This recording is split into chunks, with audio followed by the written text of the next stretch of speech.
Scouts, you got to be prepared. In case there's a rainstorm, you have to have rain gear. A $1 poncho from like the dollar store is fine. They don't care. Maybe the one from last year that's a little small? Yeah. They're not going to make you put it on to prove it fits. Unless it's raining, then you're obvious. But usually in each wagon there are 1 or 2 extra ponchos, just in case someone forgets one, but don't count on like, oh, they got an extra one. All right, and there's a list that they'll have, and they'll say, okay, you have this, and the boys, the adults, can't do it for you.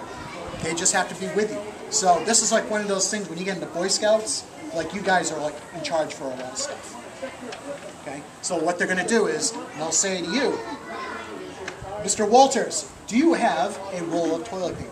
And you have to go in there and say yes, and you have to hold up, say yes, we have 1 roll of toilet paper. And do you know why? Do you know why you have to have one in your chuck wagon?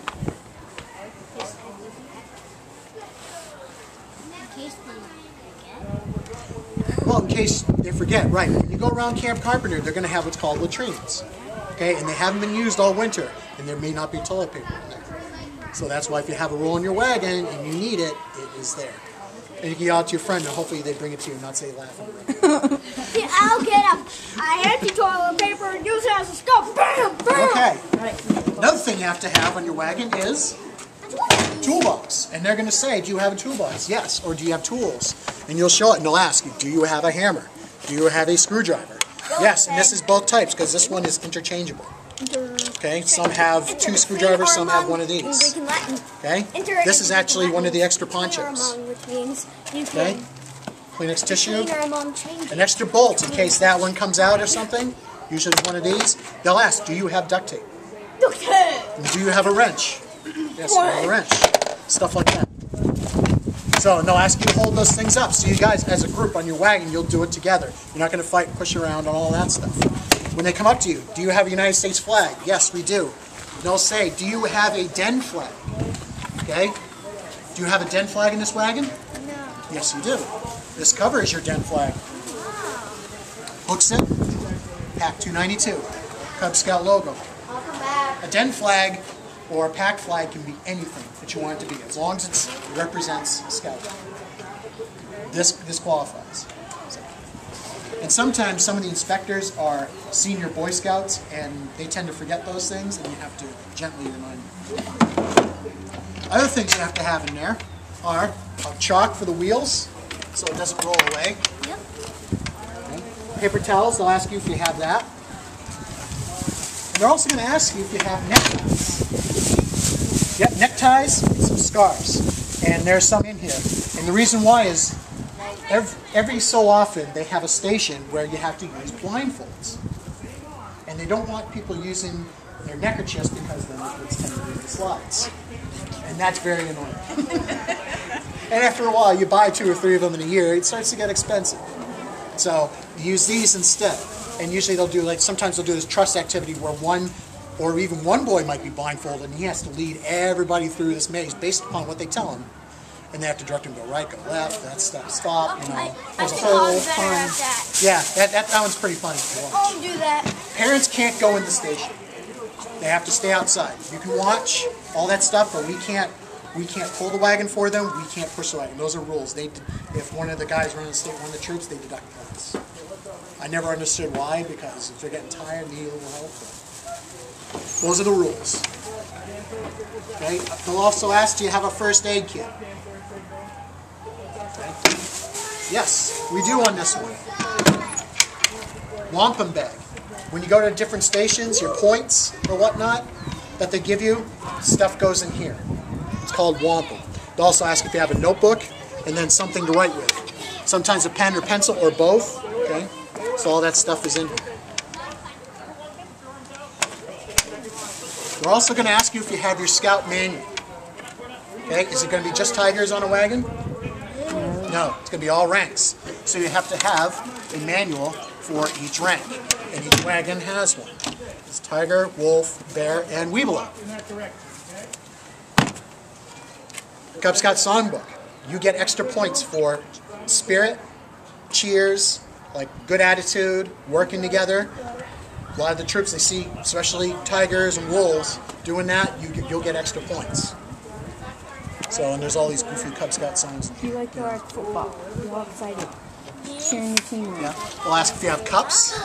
One thing I didn't put on the wagon, but when you're out in the wagon, there will be a gallon of water in each wagon. Each wagon has to have a gallon jug of water. There also will be a case of water in bottles. Drink the water bottles first. If you have to, then use the gallon of water. The gallon of water, the theory is more not really for the drinking. The water is like if you see a fire, like a small fire, you can put it out with a gallon of water. Rope. Why do you think you need some rope? So you could tie Yes. tie the reindeer to death. The reindeer. Maybe not the reindeer. Now, if you were Cub Scouts in Finland, you probably could do that. Okay, do you know You what? get tied to death when you pull it. You're the shy, quiet one. Come on. What do you know? What do you know? What do you think? Well, let's look at how big are these ropes. So what do you think you could do with a rope like this? If you're a Cub Scout, what do you think you could do with this? Tie a knot. Tie a knot. Right, like your square knot. Whoever was looking at me. I was. What? Square knot's the only one I know. What's that? Square knot's the only one I know. Okay, so square knot. Okay, so there's a square knot. Left over right, then right over left. You tie opposites. And if you can do this with it, you know you've tied it right. So it's one of the few knots. If you can make it loose, you know you did it right. It's very odd. You also can do, okay, Yeah, because this is it. half hitch thing. Yeah, this is it for us. But anyway, Kevin's taking. okay, boys, so that's what this rope is for. So when one of the stations, they almost have it every year. They pretty much have had it every year, is tying knots. So this is what everybody grabs a rope and you go into the station and they're going to go over knots with you. You'll be a mixed group. They're going to make the older scouts do the harder ones. They'll start you off with easy ones. They're like square knot, slip knot, stuff like that. An overhand knot. Overhand knot is the easiest knot in the world. Okay? It is this. Okay? When you tie your shoes, that's the first knot you do.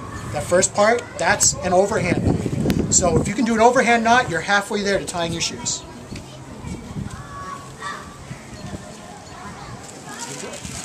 There you go. Yes, and sometimes one of the knots they'll ask younger Cub Scouts, Tigers and Wolves, is show us how you tie your shoes. Or sometimes they'll say, take one of those neckties, show me how to tie a necktie. And you can do it. Yes. So, have you practiced in your den how to tie a necktie? No, we definitely have not. No, but it's pretty easy. But they're typically easier on the younger Scouts because they know they just started in the fall. They're not. They shouldn't be at the level of a bear. So the typically are a little more lenient. Wow. Okay, some more songs in there. Some different cheers. You know, there's one called the annoying song. And it is annoying. Trust me.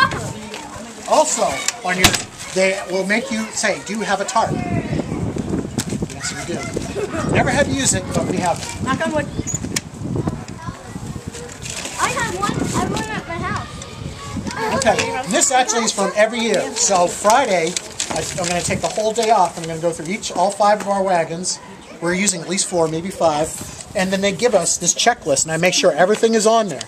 So, you know, things like the trash bag's not on there because we took our trash out, right? Leave no trace. You guys all know what leave no trace is, right? No. Did you learn that on the hike? Do you remember when we went on the hike? No. So when you go to wherever you go, if you set up a camp, if you eat some food or whatever, do you leave your trash behind? So you leave as if there's no trace you were ever there. It's as if you were never there. Only your footsteps are there. That. Yeah. What's that? That. No. The orange thing? Oh, those are the straps. That's why I used it so it would fall off the trailer. Okay, so trash bag, typically a small cooler. Each of you will have your lunch in something. Okay, so that's what that is. Paper towels we had. Shirt. Okay, you got to be in scout uniform. Okay? In her. Full uniform, Okay. hat included. First aid box we already had in there. Small box of tools. Hammer, Phillips head screwdriver, wrench, and duct tape. We had all that stuff. Blindfolds and neckerchiefs. Okay, 3 neckties. Okay, and if they say, okay, you have blindfolds, we need more neckerchiefs, then they might say, okay, use your neckerchiefs are around your neck. Okay, 3 neckties, patrol flag, which is this. Okay? Wheel block, which is the chalk block thing, notebook, pen and pencil, rope, a tarp, a watch. Okay? Yeah, so a watch. All right, Austin. Typically, we do have a watch on each wagon we threw in there. They're probably not any good, so I'll probably buy more this year. And then pack or scout hat, okay? Which, you have it on. That's what you need. Yes? So, since the Chuck Wagon can be Tigers, Wolves, Bears, whatever, when they ask a question, do they direct it to one particular scout, or is it a general Sometimes, question? depends on who runs the station, to be honest. Okay. They may say, okay, Webelos, this is just for you. Okay. It depends on who it is. So like the knot thing, they might say. Yeah, the knot thing, no. typically they're going to see, you know, if the older boys can do some more complicated ones. Okay. You know, can they do 2 half hitches or a monkey fist or something? Gotcha. Yeah. Looks like a lot. It's kind of cool. Okay, so now, the Chuck Wagon, right? So the space is for 6 people up front, and then there's a bar, a few people can be in the back. Okay, and it works best, right? Everybody holds on to the thing and just walk. Work together, okay? Don't drag your feet. You know, don't be in the back, pull it back and see, you know, if it makes them fall down and stuff like that, which kids do. When you go down hills, don't go too fast. Like, you know, try to walk very slow. You know, maybe lean back a little bit, stuff like that. You know, and even though we're not supposed to help, like, I've grabbed the wagon a couple times, because especially those little guys in the front. Alright, so, and it's pretty easy, so once you guys all come up here to the front.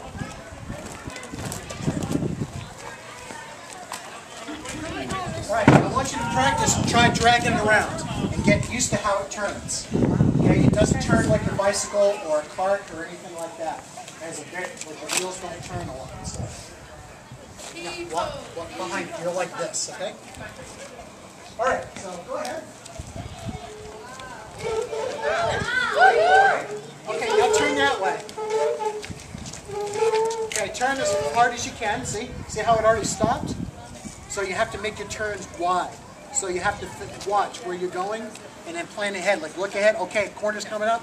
Maybe we'll come wide and then turn. Okay, and so you don't want to get to a point where you have to try to back it up and turn it around because it's awkward. And people get mad and annoyed and they're frustrated. Okay, so you can back up a little bit. Yeah. And then now you can go forward and you don't turn sharply, you just got to swing wide.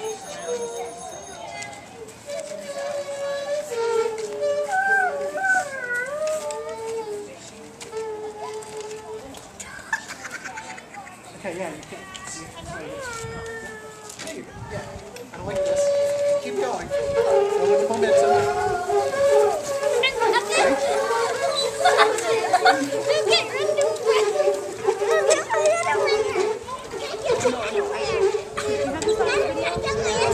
It's pretty easy though once you get the hang of it, right?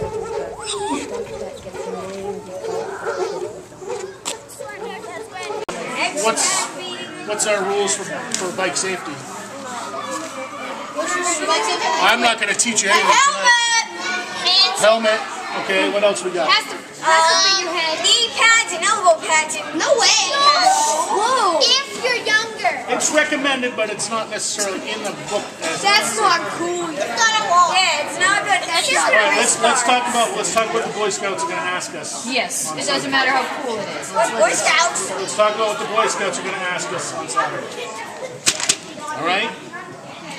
We should let our parents know where we're going. That's probably rule number 1. Yeah, but what if your parents are with you? If your parents are with you, they already know where you're going. So you can bypass rule number 1 if they're with you. What's rule number 2? What's your I have a question? question. What if you hop on your bike and ride to like the dome? Nick, sit down, please. Jake, you want to sit over here? It's warmer. Yes, Rule number 2. Properly fitting helmet. That's what I just said earlier. I need a new one. You're good. Yeah. Properly fitting helmet. You're But good what? at thinking of that. What? You're not good at Pay anything attention, else. fellas. What constitutes a properly fitting helmet? It has to fit your melon. It has to fit your melon. The Does chin it wiggle? strap, does it wiggle on top? Nope. Yes. Yes. No. Well, Little. Very little. very Yes. little. If it was too tight. Yeah, it could show. Are you filming? A finger width between the chin and your chin strap. A finger width? I have finger like a width. centimeter. I have. I'm gonna use my thumb. Feet. You're not going to protect your melon that way, and that's not safe. That's not what we're talking about tonight. My belly. We're talking about bike safety. My precious belly. We're not talking about bike silliness. My precious belly. Switch. All right. Rule number 3.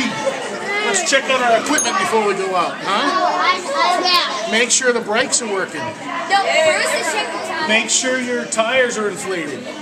Make sure your seat and your handlebars are at an elevation that are comfortable for you to operate. Check if your chain has grease. Yeah, It's not really a safety requirement, but it's a good mechanical. Good idea. Yeah. Actually, they change best and then you have to follow. If it's rusty, it's not working anyway. Don't ride in pants. You get your pants. Loose-fitting pants. Yeah, tight.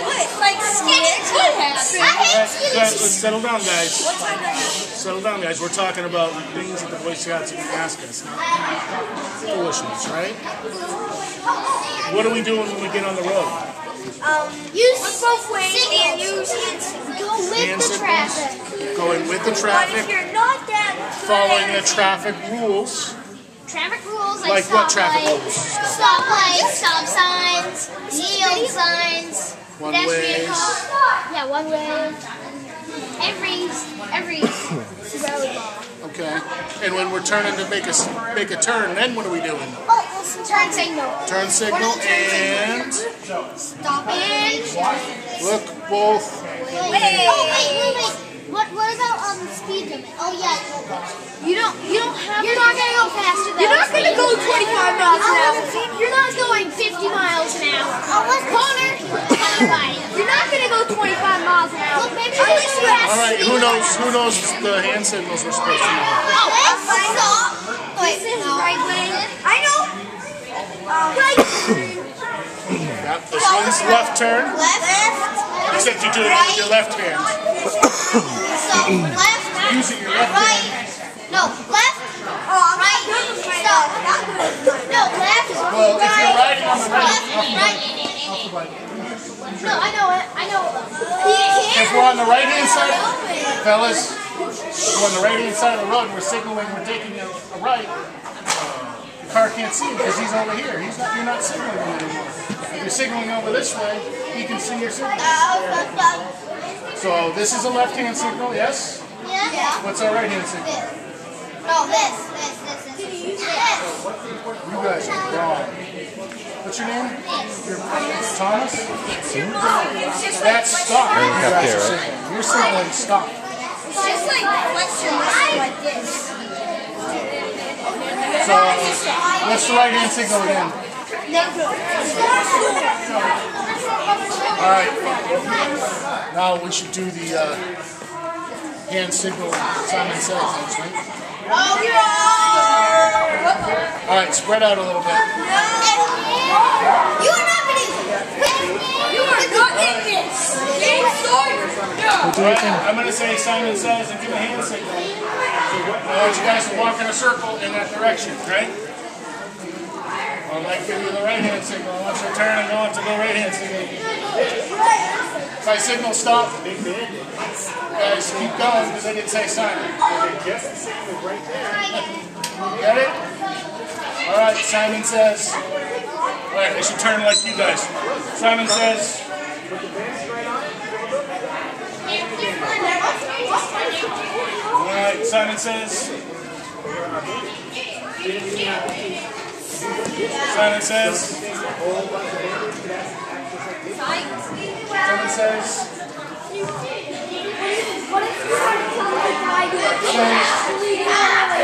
Oh, I got all of you.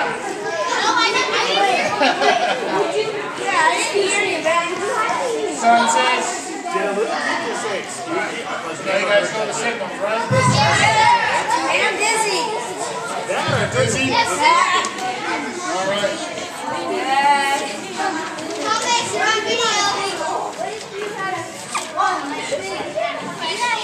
All right, guys, let's settle down again. Simon says, sit back down here in the front again. Bring the doorbells here. Alright, can anybody else think about anything else we need to do in the safe? No, I think we should go around riding on the back with no helmet and have fun. Red hand signals, intersections, looking both ways.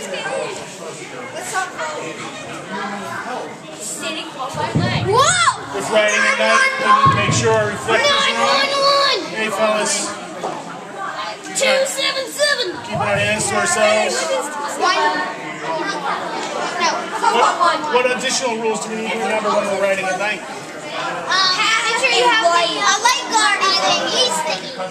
Flasher thing. Reflectors. Light colored clothing. Maybe neon glow in the dark.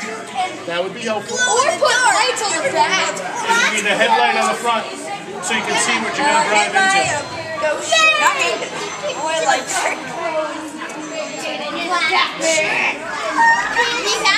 Alright, so who's going to Chuckwagon next weekend? I'm camping. Just 3 guys? 4 you guys? We all are. Alright, we need some peoples on all the teams.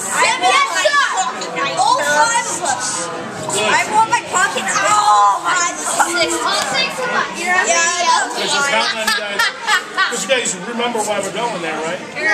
Yes, sir. This is a test. Chuckwagon's a test. To figure out what we learned. I don't like tests. Tests are me. Well, we can win prizes. Come on, guys, let's sit down and then enjoy our last few minutes here. Not required to know too much. You need to know how to stitch up a wound, remove an appendix, and do brain surgery. You guys all know that. No. Now what are we going to do? I know how to put a Band-Aid on myself. Well, that's why I did this today. I cut my finger just so I could put a Band-Aid on it to show you what a Band-Aid would look like. Does that make sense? No. No. Why did you do that? You shot yourself today? I cut myself on purpose so I could put a Band-Aid on. I cut myself from opening the birthday card. Oh, no, don't talk about paper cuts. Oh, it makes me lose my mind. Oh, it's the worst thing in the world. I hate paper cuts. Oh, I hate paper cuts. You guys are sadists. That's what you are. It means you relish in the uncomfortable feelings of others. So, can I have that? Or just put it back? Put it back. All right, listen up. So, we're going to get into the business here. Listen up. So, what is the most important part, or most important thing to remember if someone gets a cut? No. You need a bin. Bring a first aid kit. You do that beforehand. Once they've got a cut, what's the most important thing? A Band-Aid. Do you guys run into the woods and deal with it yourself, or do you maybe tell somebody? Who do you tell? Tell an adult. Tell an adult. Exactly. No, you tell the ground and tell Mother Nature. She is not going to help you, I promise. Not at all. Mother Nature just has a touch. So, what you're going to do is you're going to tell an adult, and then the next important thing is you need to clean that cut. If you just put a Band-Aid on that cut, and you leave all the sticks and twigs and germs and frog breath and slime and everything in there, it's going to get infected, and then it's going to turn as red as his jacket. Which is bad.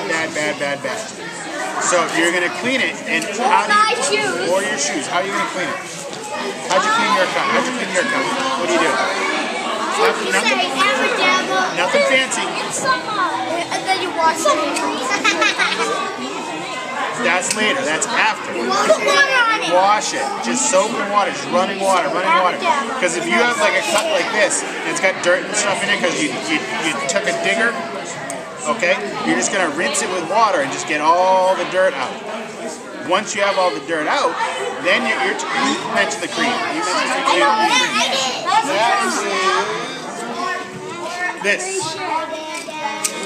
This has stuff in it that will kill all sorts of germs and everything. Also, that's why that stuff hurts.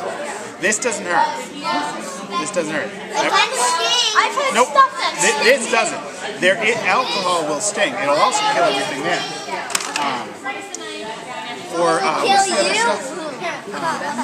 No, like It's which white creamy stuff. that'll start killing everything around.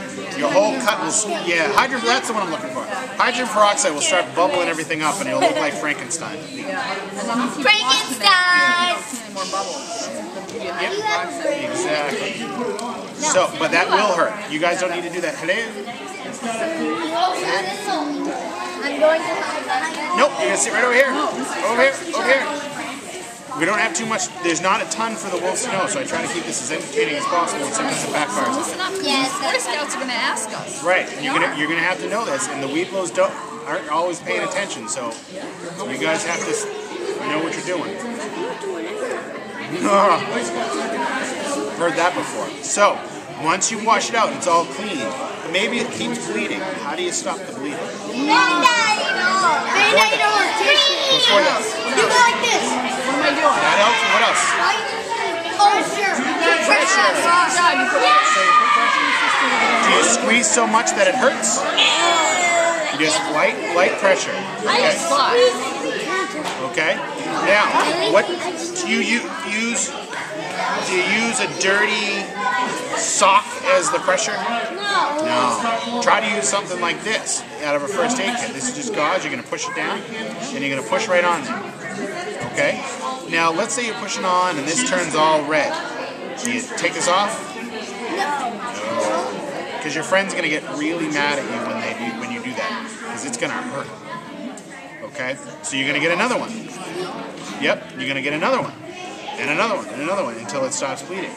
Okay, but Cooper actually brought a good point. You can put it up over your head if it's your hand. You raise it up over your heart, same thing like if you got a cut in your leg, lay down, put your leg up. Okay? Yeah, because gravity will help you out. So you're going to hold this down. Now, when you're picking a Band-Aid, see all these different kind of Band-Aids? These are just what's in our first aid kit. Have you ever seen how many are on a shelf? There's Scooby-Doo, there's Power Rangers, SpongeBob. I myself have used the SpongeBob, they're pretty good. Alright, but you got big ones, mediums, and then these weird knuckle ones. Okay? How do you pick which Band-Aid? God bless you. Size and scratch. Exactly. Good job, Logan. Okay? So what you're going to do, if you had a cut, if you had a cut that was that big, are you pointing for me? Oh, no, you're good. If it was this big, is this the Band-Aid you use? Any of those Band-Aids probably going to do it? This one. You think it'll do it? I don't know. The 8. Nope, that's for knuckles. What you're going to do, this is where Cub Scouts, what's the word I'm looking for? Be prepared is for Boy Scouts. But you got to be all on top of your game. You could use this as a Band-Aid. See if you put it right on here like this, and then you can use either a bandage, like here, where you just roll and roll and roll and roll, and then you make your own Band-Aid, or you take the little Band-Aids and you use them like tape. Just don't take it out of the box. Okay, so you put the tape on there, and now you got a big Band-Aid. Okay? So if somebody has a burn, what do? You call the fire department. No. If something's still burning, yes, call the fire department. No. So what do you do? It's already burnt, and it's just a minor burn. What do you do? You go to the hospital. Cold water. And you put ice in it. Ice cube works, helps. What? Ice cubes in it. Yep, because that'll numb the whole skin, which will make it feel a lot better. Because a burn is gonna hurt. You get the hand, you fill it with ice cubes and cold water, and then stick the whole. Yep, that'll help. Running water helps a lot because that keeps the cool going over it and over it. Alright? So, do you put butter on it? Yes. No. Because when you get to the hospital and you have butter all over it, they are going to scrape it off. And it's going to hurt a lot. So, all you do is put the running water and clean it just like a cut. Okay, and then you bandage it just like any other cut. Nice and loose, so air gets in there. But if it still hurts, okay, run more water over it. The water will be like it's not even burned. Alright, but if you get a burn that's so bad that it doesn't even hurt at all, now you go to the hospital. okay? Because there's probably chunks of you gone. You will know, but it won't hurt. But you see your bone. That's a really bad game. Let's hope you don't need to deal with that. So, It's like boom, boom, boom, boom, yep, boom, boom, boom. the last thing I want to talk to you guys about is in an emergency, should you run around like a chicken with your head cut off? No. Should you run and hide? You should do CPR for that. Well, what is CPR? Since you keep bringing it up, what is CPR? You take these things, put them on you. Nope, that's I know. a defibrillator. Oh no. CPR. That's part of CPR, but CPR is when you're pushing their chest, and that's cardiopulmonary resuscitation. You don't need to do that, okay? You don't need to be doing CPR. If someone has passed out and they're on the ground and they're not waking up, that brings us to our next conversation. What do you do if you're at home? Hold on. Let me give you an example. My sister, if she sees her own blood, she will be on the ground in seconds and asleep.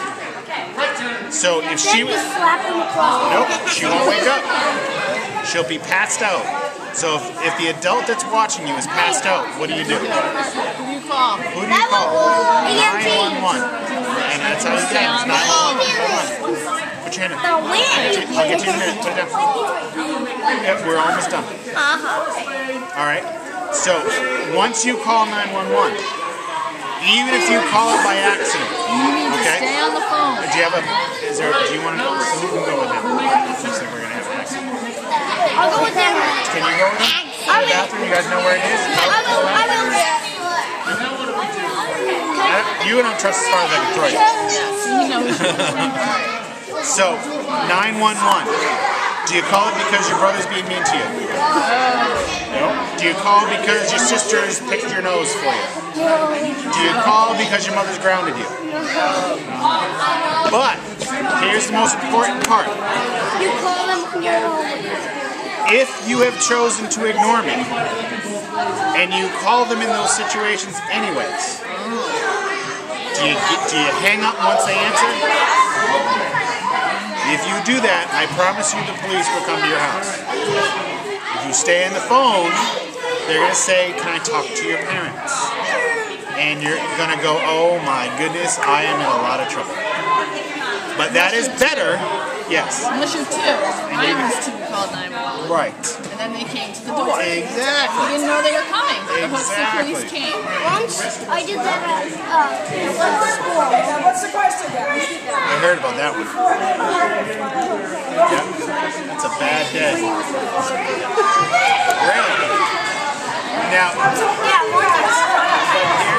here's the important part. Now this has been explained to you, so now you're responsible for it, aren't you? Now you're going to get in trouble when you use it wrong.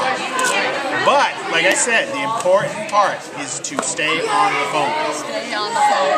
Everybody understand that? So if you call 911, what do you do? Stay on the phone. Even if you're calling because my sister's being mean to me, and they say 911, what is your emergency? And you go, oh, yeah.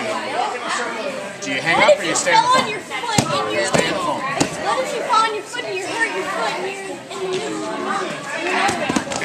How are you going to call 911? The middle of nowhere has no cell service, I promise. It's the very definition of it. If you're in the middle of nowhere, there is no cell service. Walking. Sit. Yep. And then they'll help you there. Problem solved. You're the one with your friend and he steps on a root and he twists his ankle. And it hurts. Yeah. Sometimes your shoe goes the wrong way. Yep. What do you do? All right. You guys all set? Before you enter any station, what do you have to do? Please. Enter the station. Yes, you can. Come on in. So, welcome to the camping station. Now, I have some serious problems here. Yeah. First of all, kind of a slob. And I like my campsite.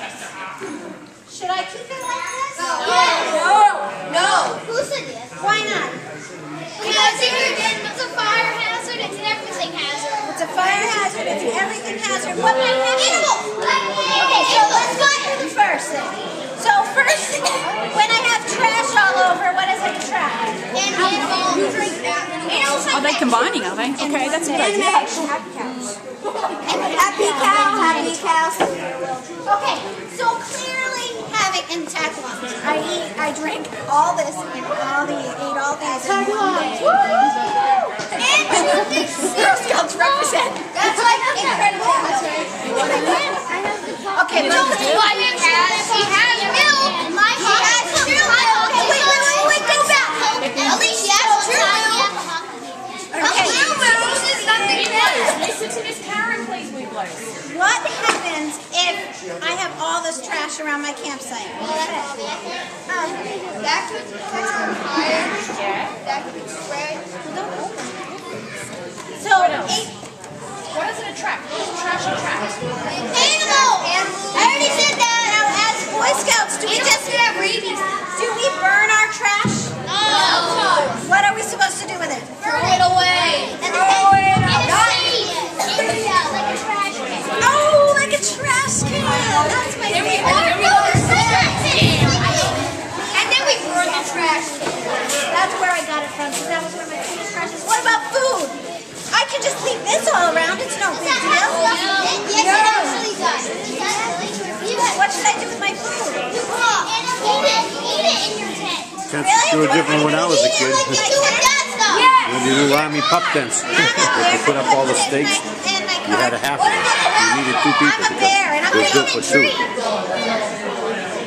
it in the tree. Should I keep it in my tent? Same kind of cookware. No. Why? Because the bear said it. Right, and what else stays in my tent besides the food? You. And our goal is to keep the wild animals where? Away from the lake. Away from us. Sometimes near a tree stand. You could, or what you'll often find is, see that orange bin over there for the food pantry? Yeah. We might put our food in something like that. Shut the lid and seal it, right? With tape. Well, you probably wouldn't have to put tape on it. Now, the other thing about my campsite, you actually saw it, was the cleanest it had been all day, because I had a bunch of bears that just came, or no, it was the tigers who cleaned up really bad. So, I have all my sticks, and I probably shouldn't leave them all over. And who said it? Someone said it. I did. Why don't I leave my sticks and rocks and whatever all over my campsite? Because, wait, why not? Let's see if one of the tigers knows. Why wouldn't I leave them all over? Because somebody could trip on it. Somebody could trip. You're absolutely right. But there's some problem here with my campfire. I'm not quite sure what it might be. It could catch on fire. I have this lovely campfire, and I think I might be missing something. What might I be missing? Fire? Something. The fire. Water. I am missing water. You find the water bucket. Take a buddy, because you always go everywhere with a buddy. So take a buddy and find my water bucket. It's over there. No? Yeah, it's over there. Oh, and I like that teamwork, because whenever you're in a station, you're going to be looking for how well you work together. And that means that you have to work with the tigers, and you have to work with the bears, and you have to work with the wolves. And what if someone's on your wagon that you don't really like? My whole brain can't work. I know. We can go up. You're dead. You have to work with them anyways. And you know what? In real life, you know what happens? Now, would I use this bucket? No!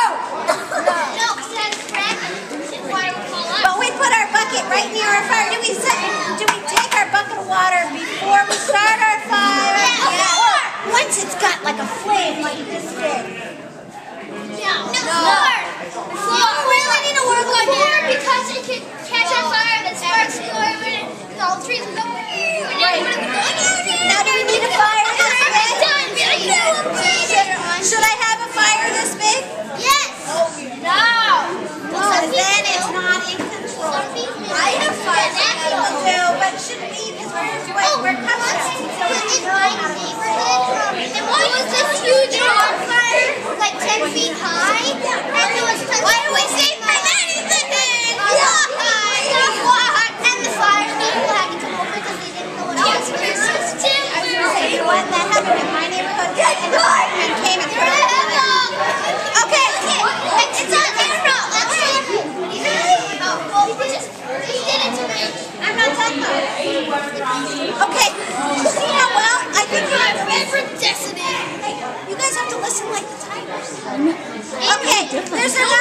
wasn't even doing it. I know, you're so like you and the Okay, and you.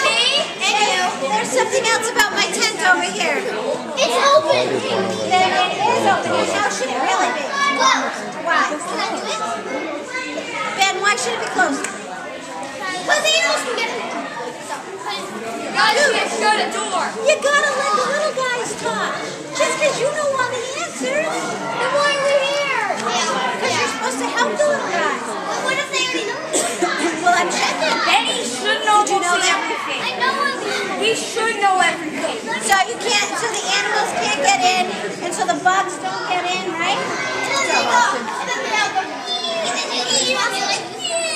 Okay, I have a couple more things before you move on. Now, would my tent be this close to my fire? No! Because what if the fire gets a little wide and starts spreading? What if it gets on your tent? You won't have anywhere to sleep. This is the cold night. It can start a fire. You'll get scorched. Now, if there were big rocks underneath where I set up my tent, would that be a good idea? Yes! What about, should I put it on a hill like this? No! That would be very uncomfortable. No, because you could. You go timber. You could. What is this for? Oh, rain. Oh, that's awesome. You never want to go on the hill. You don't want to put your head down the hill because then like right towards your head. Right. If you were going to sleep on a hill, you should put your feet down the hill. Okay, would I start the fire with logs this big? Yes. No. What do I start the fire with? Little like those ones. And what are these called? Twigs. I'm going to start the fire. Not whittling. They are called twigs, but when you're going to burn them, they're called kindling. I said kindling. I knew that. I knew you knew that word. So kindling is another word for what you'd start the fire with. Why don't you just use twigs? Why don't you just use something? Well, buddy, these are twigs. So I can put my head in the fire and start the fire. Alright, it's a vocabulary lesson. This is a hat, or it's a cap, or it's a chapeau, but they're still all up. Okay, so we have time. It's okay to put the head in the fire. No. If you have a flame, I know how you feed the fire. Finger in the middle. Nothing happens. That's not true. Yes, it is. I know how to put out the fire. Don't try to set fire. We're going to take this off. What I do. The fire's going, and I want to take my food off. You do this. Oh, no, you're not smart. You were not smart, Mom. You spilled it. Oh, you know what Cub Scouts are? Cub Scouts are people weird. What happens if you spill the soup on the fire? You do this. You use one of these. Hope someone else gets some food. Yeah, I know, but what if you spill it? What do you think would happen? I think it will. If you spill soup in the fire, what do you think will happen? It will burn your chicken and noodles. I think that's what will happen. It would actually make the fire bigger. It would make the fire smaller. No bigger. Oh, Ben, that's a good idea. No, honey, it's not water. Did you hear that chicken will burn? Hey, Weeblos, did you hear what he said? No. These are dead anyways. So tell him what he said. Say it again. You never want to use a stick together at all because it could catch on fire. Obviously, it would catch on fire. Well, what did you say